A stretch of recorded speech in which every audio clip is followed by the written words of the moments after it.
Saudações, meu nome é Joaquim Gabriel Martins e, em conjunto com Pedro Henrique Pinto, desenvolvemos uma PBIC através do apoio da CNPq, cujo estudamos o método de gradientes projetados e problemas de corte e pacotamento.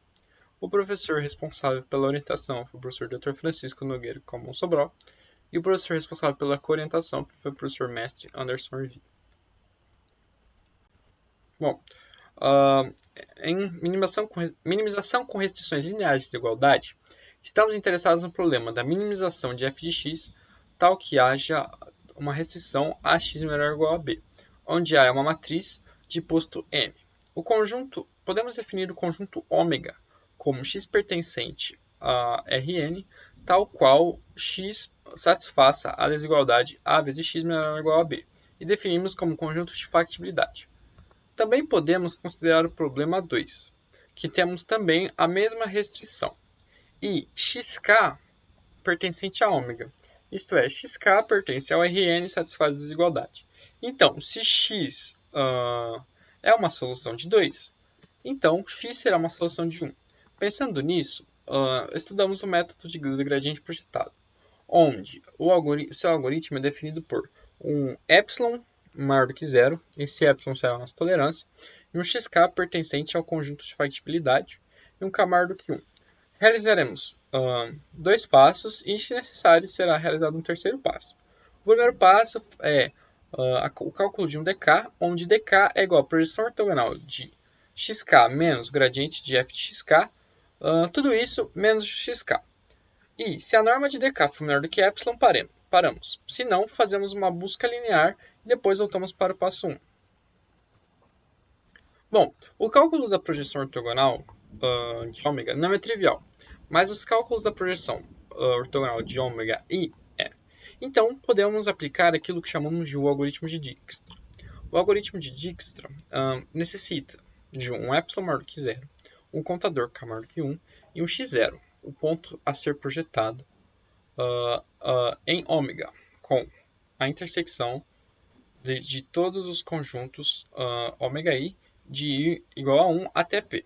Então, fazemos x0 p igual a x0, y igual a 0 para todo i de 1 até p. Os passos a se realizar na késima iteração do algoritmo são os seguintes. Fazemos xk0 igual a xk menos 1p e calculamos xk1 igual a projeção ortogonal de ômega i, xki menos 1 menos yi k menos 1 para i de 1 até p. Depois calculamos yki igual a xi menos xki menos 1 menos yki 1 menos 1 i para i de 1 até p. Então, depois nós conferimos se a somatória de todas as normas de yk menos 1 i menos yk for menor que epsilon. Se isso for verdade, paramos. Se não, voltamos ao passo 1. Dada uma faixa retangular de comprimento L e largura W, podemos definir um problema de contenção e empacotamento, de contenção e não sobreposição de número finito de círculos e polígonos. Logo, podemos definir o problema de modelagem, uma modelagem de problema de contenção de círculos com, dado um círculo de raio R maior que zero e um centro XCYC, ele vai estar contido em uma faixa retangular de dimensões WL se forem satisfeitas as seguintes desigualdades. A coordenada x do centro da circunferência ser menor ou igual a menos r, a coordenada menos x, e a coordenada x do centro da circunferência ser menor ou igual a w menos r, a coordenada menos y do centro da circunferência ser igual a menor que menos r, e a coordenada y ser menor ou igual que l menos r. Bom, para a conexão de polígonos, as coisas são um pouco mais complicadas. Por isso, convencionamos uma notação. Podemos definir polígonos não convexos através da união de polígonos convexos. Então, podemos generalizar a representação dos nossos vértices como V, a coordenada késima do polígono L, como V e K, onde V e K é o número de vértices da késima componente convexa do polígono PI. Bom, então, do ponto de vista de modelos, podemos determinar a posição de polígonos com base em um ponto de referência XPI. E assumindo que não há rotação, podemos escrever as nossas restrições lineares de contenção, como está nessas seguintes equações. Bom, podemos também calcular a não sobreposição de itens, e aí podemos dividir em 3 modelagens fundamentais. Então, entre 2 círculos, entre 2 polígonos e entre um círculo e um polígono. Para utilizarmos o problema de não sobreposição em nosso algoritmo do método gradiente projetado, vamos definir uma função objetiva finalizada e restrições lineares. Bom, então começamos com a não sobreposição de círculos.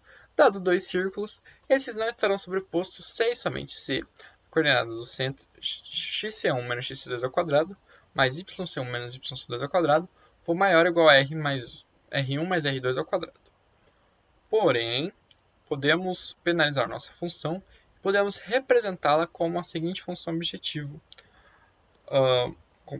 Máximo de 0 e r1 mais r2 ao quadrado menos xc1 menos xc2 ao quadrado menos y1 menos y2 ao quadrado, tudo isso elevado ao quadrado.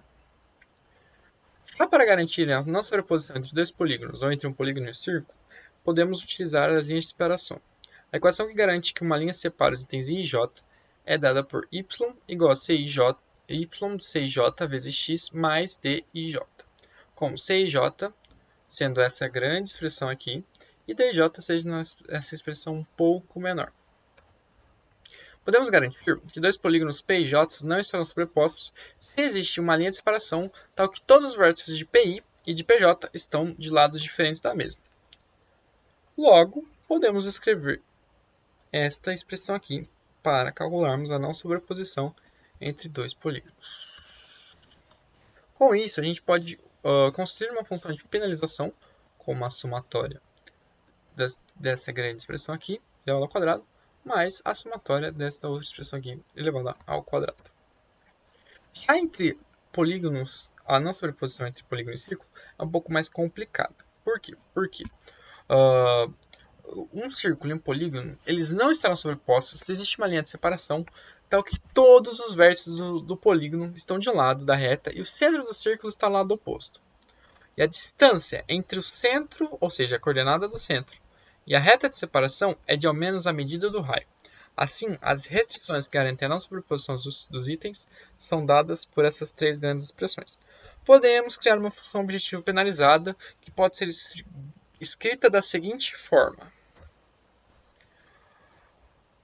A somatória da não sobreposição entre polígono e o círculo. Logo, podemos escrever a seguinte expressão para a função de penalização como esta. Bom, criamos um algoritmo para o empacotamento desses objetos, cujos passos são os seguintes. Primeiro, fazemos uma translação dos polígonos para a origem do sistema cartesiano. Depois, definimos uma matriz A e um vetor B do sistema de inequações lineares, com base nas restrições de contenção. Geramos um ponto inicial e usamos o algoritmo de Dijkstra. Depois, aplicamos o método gradiente projetados. Bom, estes foram nossos problemas e essas foram nossas soluções. Quais conclusões podemos tirar disso? Bom, que o método possui uma dificuldade em resolver os problemas, muito provavelmente pela complexidade da função objetiva. O algoritmo teve bom desempenho em separar círculos e o algoritmo teve dificuldade para lidar com a não sobreposição de círculos e polígonos. Essas são as referências e espero que tenham gostado.